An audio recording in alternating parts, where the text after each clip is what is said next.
Abençoados e abençoadas, graça e paz. Domingo, 19 de junho, cerca de 18 horas e 30 minutos, eu estou aqui, depois de gravar um vídeo de gratidão e reconhecimento ao irmão Júlio Chaves, do canal Acorda Povo de Deus, e aos novos inscritos do meu canal. Eu gravo sempre às terças, quinta e domingo, 3 vezes por semana. E hoje, domingo, é dia, de eu gravar. E eu não poderia deixar de gravar este vídeo. E este vídeo que eu vou gravar, eu quero dar um tema a ele. O tema é esse.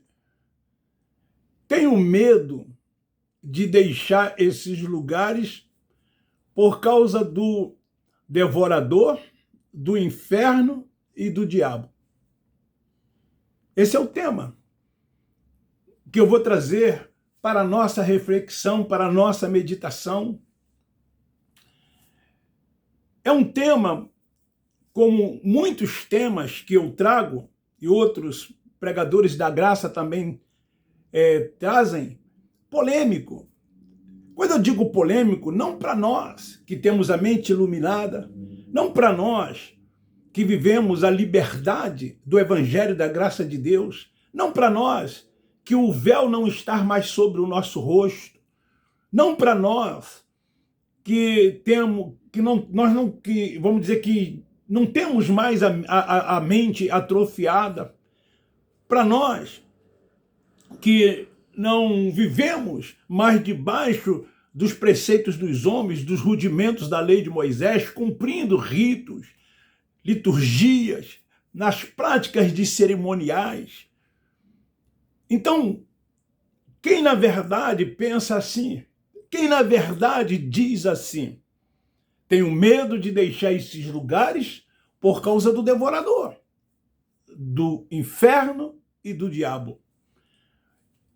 Assim é que pensam, assim é que os religiosos evangélicos dizem, aqueles que são membros de instituições religiosas, que frequentam templos, que têm o homem como seu pastor, que vive debaixo da liderança de um religioso, aqueles que valorizam muito esses lugares que eles frequentam, chamando esses lugares de casa de Deus, usam até versículos bíblicos como o Salmo de número 27, versículo 4, o Salmo 23, versículo 6, o Salmo 122, primeiro versículo, E eles não sabem ou não entendem os porquês do salmista ter dito o que lá está escrito sobre a questão da casa de Deus, como eles se referiam, os judeus se referiam, o templo como a casa de Deus. Esquece os religiosos evangélicos que Deus mandou construir o templo, isso é verdade. E os judeus que tinham a lei, eles tinham o dever de frequentar o templo. Frequentaram durante muitos anos as sinagogas. Mas o templo foi destruído e não mais existe. Sempre bom lembrar que a mulher samaritana, ela disse, os nossos pais nos ensinaram dizendo que é em Jerusalém. Ela se referia ao templo de Jerusalém. E falou também nos montes. E então Cristo Nazareno responde para ela que virá dias que o Pai, que é Espírito, ele é adorado pelos verdadeiros adoradores, em espírito e em verdade. E esses dias ele disse que viriam, como já veio esses dias. Atos 7:48, religiosos evangélicos, está escrito lá: o Deus que é Espírito não habita em templo feito pelas mãos dos homens. Mas eles valorizam muito esses lugares, chamam de igreja, quando na verdade igreja somos nós. Somos o templo da habitação de Deus. Ele nos fez morada. Ele habita no nosso espírito, porque Jesus é Deus e ele é Espírito. E no nosso espírito ele testifica que somos filhos de Deus. E o apóstolo Paulo, escrevendo aos Romanos, no capítulo 8, versículo 14, ele diz o quê? Os filhos de Deus são guiados e dirigidos pelo Espírito Santo de Deus. Então, nós temos como nosso Senhor, como nosso guia, o Espírito Santo. É Ele quem dirige sem reserva as nossas vidas. Paulo, escrevendo aos Gálatas, capítulo 2, versículo 20, ele diz: já não mais vivo, mas ele vive em mim. Daí nós perguntamos, como Deus pode habitar nesses lugares que eles chamam de igreja? Como ali pode ser o templo da habitação de Deus? Como ali pode ser chamado, como eles chamam, de casa do Senhor? Queridos, acorde, como diz o canal do irmão Júlio Chaves, acorda, povo de Deus, porque eles são povo de Deus. Erram por falta de conhecimento, erram por não conhecer a palavra. João 8,32, o Nazareno disse: conhecereis a verdade vos libertará. Nós somos libertos pela palavra. A palavra é quem liberta. Por isso que nós somos livres, como um pássaro a cantar. Livres,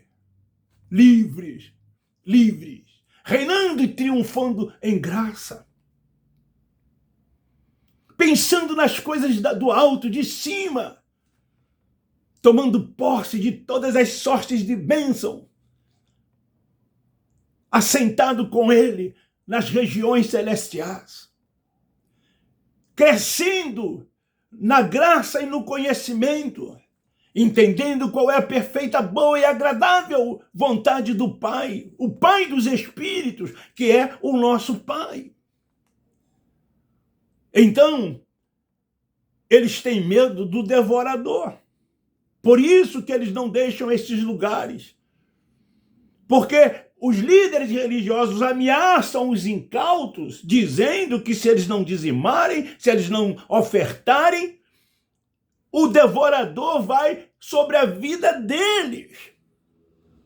E eles dizem que o devorador é o diabo. E as pessoas que vivem dentro desses lugares são filhos, mas não conhecem o Pai. E então acreditam nessas inverdades, nessas mentiras, nesses enganos. E aí contribuem, fazem campanha, dão dinheiro para eles por causa do devorador. A sua vida é protegida por Deus, é guardada por Deus. É Deus quem te sustenta.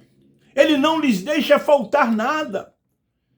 Os filhos não andam ansiosos com o dia de amanhã, no que há de comer, de beber e de vestir, porque o filho sabe que quem o guarda, quem o cuida é o Pai. Por isso que nós andamos por fé e não por vista. E nada nos falta, porque Ele é o nosso pastor e não nos deixa faltar nada. Esse devorador, que eles dizem que é o diabo, querido, eram os gafanhotos. Esse devorador lá de Malaquias e lá de Joel eram gafanhotos que iriam sobre as plantações, as lavouras dos filhos de Jacó, das 11 tribos, daqueles que não contribuíssem daqueles que não levassem o dízimo ao templo e entregasse ao sacerdote, a tribo de Levi, porque cabia a essa tribo a responsabilidade das atividades espirituais do povo de Israel, que era o povo de Deus.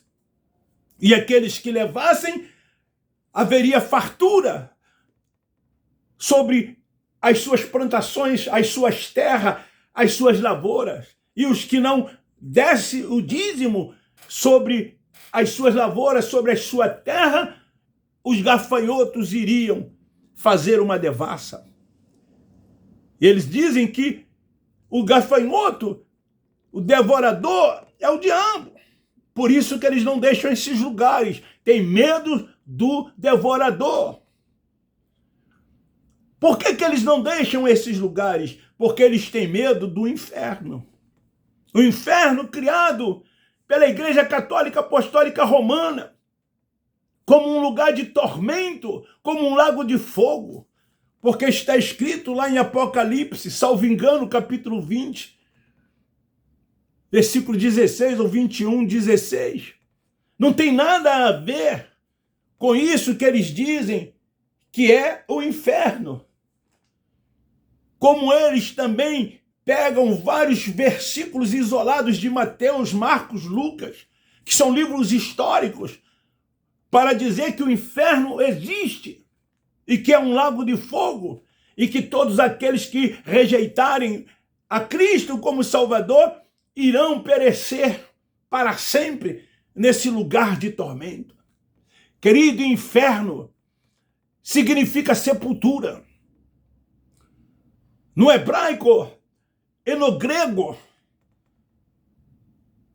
Sheol e Hades. Todos nós um dia vamos para o inferno, que é sepultura, como está escrito em Jó, capítulo 7, versículo 9. O lugar dos mortos. Todos descerão ao inferno, todos descerão à sepultura e nunca mais de lá vai subir, está escrito. Nunca mais de lá vai subir. Quando o espírito deixar esse corpo, de imediato o espírito volta para Deus, porque foi de lá que o espírito veio. E a alma e a matéria, o corpo, volta ao pó da terra, porque alma significa sentimentos, emoções. E então, quando isto aqui, que aqui está, deixar de ter vida, tudo volta ao pó da terra. Mas eles dizem que um dia esses que voltam ao pó da terra vão ressuscitar para prestarem conta a Deus. E aqueles que rejeitaram a Cristo vão para esse lugar que eles chamam de inferno, de tormento, esse tal lago de fogo, aonde ficarão para sempre com o diabo. E os que aceitaram a Jesus, eles vão para o céu. Carne e sangue não herda os céus. Esse corpo irá se desfazer ao pó da terra e de lá nunca mais vai subir. Então esse inferno, criado pela religião, prende as pessoas dentro desses lugares. Por isso que elas não deixam de frequentar esses lugares, elas têm medo de irem para o inferno. Inferno lá em Jerusalém era um lugar que era chamado de Geena. Eu tenho várias mensagens nesse sentido, assim como outros pregadores da graça de Deus também têm. Um lugar aonde se queimava lixos, aonde se queimavam pessoas, eram jogadas ali. E o Geena, ali em Jerusalém, ele queimava-se noite e dia sem parar. Baseado naquilo, trouxeram essa figura do Geena para dentro da religião, do sistema religioso, e intimidam as pessoas que o inferno existe, que o inferno é um lago de fogo e que todos quanto não aceitarem a Jesus irão para esse lugar. Queridos, O Espírito, ele é eterno. O Espírito nunca esteve em condenação. O Espírito nunca esteve em condenação. Como você vai queimar no inferno? Como você vai para este lugar, dito e ensinado pela religião? Por isso que eles têm medo de deixar esses lugares, porque tem medo de um inferno criado pela religião, como se fosse um lugar de tormenta. Então, está aí o verdadeiro significado da palavra inferno. Quem traduziu, tanto para a nossa língua como para outras línguas, para o português, foi João Ferreira de Almeida, um padre católico. Ele tinha interesse, a Igreja Católica Romana tinha interesse que as pessoas tomassem conhecimento de um suposto inferno, para que elas nunca deixassem aqueles lugares. E isso foi trago para também as instituições evangélicas. E eles fazem disso uma, aspas, doutrina, a fim de que as pessoas creiam e se tornem presa desses lugares e ali elas sejam manipuladas, subjugadas, acharcadas. E eles fazem com os incautos tudo aquilo que na verdade eles querem fazer. Tem títulos, eles têm primazia, são aplaudidos, são honrados. E esses membros desses lugares fazem tudo o que podem fazer por esses líderes religiosos. Por que eles não deixam esses lugares? Porque eles têm medo do diabo.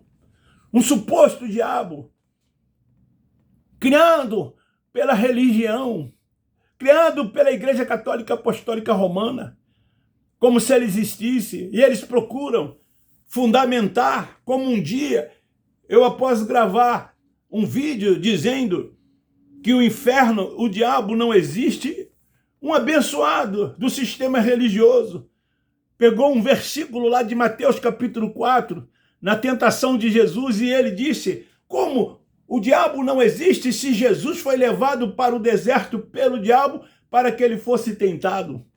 Aí está aí no meu canal, vai lá no playlist, respondendo a um religioso evangélico sobre a tentação de Jesus no deserto. Quem era aquele diabo? O diabo que tentou Jesus no deserto foi a sua própria carne.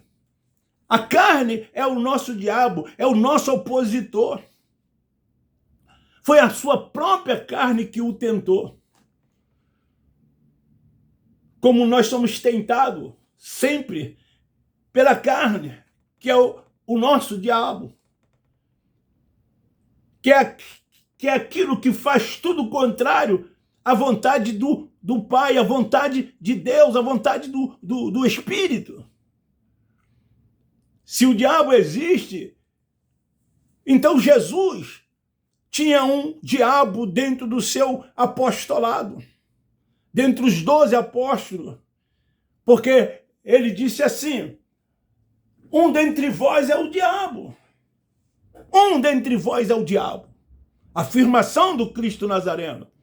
Ele estava se referindo a Judas, porque Judas trairia Jesus como ele traiu. Judas era um traidor, era um que se opunha a Cristo, era contra Cristo, fazendo a vontade da sua carne, vendeu a Cristo. Então ele disse: um dentre vós é o diabo. Como o diabo existe como ser? Por que a religião quer incutir na mente das pessoas a existência do diabo como um ser espiritual? Como se ele, na verdade, existisse quando ele não existe. Só existe um Deus único e soberano. Ele não tem nenhum inimigo, ele não tem nenhum opositor. Deus que criou tudo e todas as coisas. A primazia de Deus. Tudo é de Deus, tudo pertence a Ele. E a religião fica arrumando um adversário para Deus, que é soberano. A palavra soberano significa único, absoluto. Eles pegam textos da Bíblia, principalmente aquele lá de Isaías, e faz desse texto um pretexto para uma doutrina, quando aquilo ali se refere ao rei de Tiro. Eu tenho uma mensagem sobre isso e vou gravar uma outra também sobre isso. Diz eles que lá no céu havia um anjo e que esse anjo maquinou no seu coração de ser mais alto, mais soberano, está acima de Deus. E esse anjo foi expulso pelo próprio Deus dos céus, se tornou um anjo caído. Essa é a história que eles contam, essa é a história que eu acreditei durante muitos anos e que muitos acreditam ainda, quando isso não tem nada a ver. Vai lá no meu playlist e eu vou pregar uma mensagem sobre isso. Mas não adianta. Eles continuam afirmando, continuam dizendo, continuam ensinando a existência desse ser espiritual. Nós, da graça de Deus, somos vacinados. Nós, da graça de Deus, não temos mais o véu sobre o nosso rosto. A mente é iluminada. Vivemos debaixo da proteção do Deus Altíssimo, o Pai dos Espíritos. É Ele que é o nosso guia, é o nosso cabeça. Vivemos debaixo do ministério do Espírito. Agora é graça. Graça neles, graça neles, graça neles. Fujam desses lugares. O diabo, o inferno, o devorador que os prende aí é um engano, é uma mentira dos líderes religiosos. Porque, na verdade, eles não estão interessados em vocês, não. Eles estão interessados nos seus dízimos, nas suas ofertas e nos serviços gratuitos e voluntários que vocês prestam para ele. O melhor negócio que se possa existir para ganhar dinheiro de forma volumosa é abrir um templo evangélico. Você tem quem trabalha de graça para você. Lá, eles não pagam nada a ninguém. Todos trabalham de forma gratuita, porque eles incutiram na mente das pessoas que elas estão trabalhando na obra de Deus. Querido, você quer fazer a obra de Deus? A verdadeira obra de Deus? Pega esses seus 10%, das suas ofertas, investe nos necessitados, nas viúvas, nos órfãos, naqueles que precisam, naqueles que estão caídos à beira do caminho, aqueles que estão com falta de pão, passando necessidade, passando fome, invista neles. Ou até mesmo em você mesmo, nos seus filhos, nas suas filhas, na sua esposa, no seu esposo, nos seus parentes, nos seus amigos. Quantos vocês sabem que precisam, que necessitam, mas você prefere dar para essa, aspas, obra de Deus, mas não faz a verdadeira obra de Deus, que é socorrer os necessitados. Pense nisso. Pense nisso. Para encerrar, eu me lembro que um pastor, amigo meu, que veio também do sistema religioso, o seu dízimo era R$560. E um dia eu encontrei, e ele me perguntou assim, como os religiosos sempre fazem quando nos encontram: está em qual igreja? Sua igreja é onde? Está na igreja? E ele me perguntou também. E eu disse então para ele: olha, depois a gente conversa sobre isso.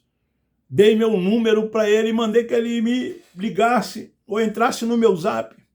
E aí então eu respondi para ele a visão da graça de Deus. E ele começou a vir aqui aos sábados na minha casa e foi me perguntando, eu fui explicando, fui mostrando, e por fim ele deixou o sistema religioso. E num desses dias que ele aqui estava, o ar-condicionado estava ligado, e aí ele então disse assim: eu, por exemplo, durmo com muita dificuldade, eu queria ter um ar-condicionado, mas não estou em condições de comprar e tampouco aumentaria o consumo da energia. Eu disse para ele aí, quantos ar-condicionado existe nas casas desses líderes religiosos? Eles dormem com ar-condicionado ligado. Não estão nem aí para o consumo de energia, porque não são eles que pagam. São os dizimistas e os ofertantes. Eu falei, pega esse seu dinheiro, compra um ar-condicionado, invista no conforto da sua família. E ele concordou comigo. Eu disse para ele, como eu digo para muitos, às vezes os filhos da gente, né, precisa de uma roupa, de um sapato, quer alguma coisa e não é dado, porque tem que se dar o dízimo e as ofertas.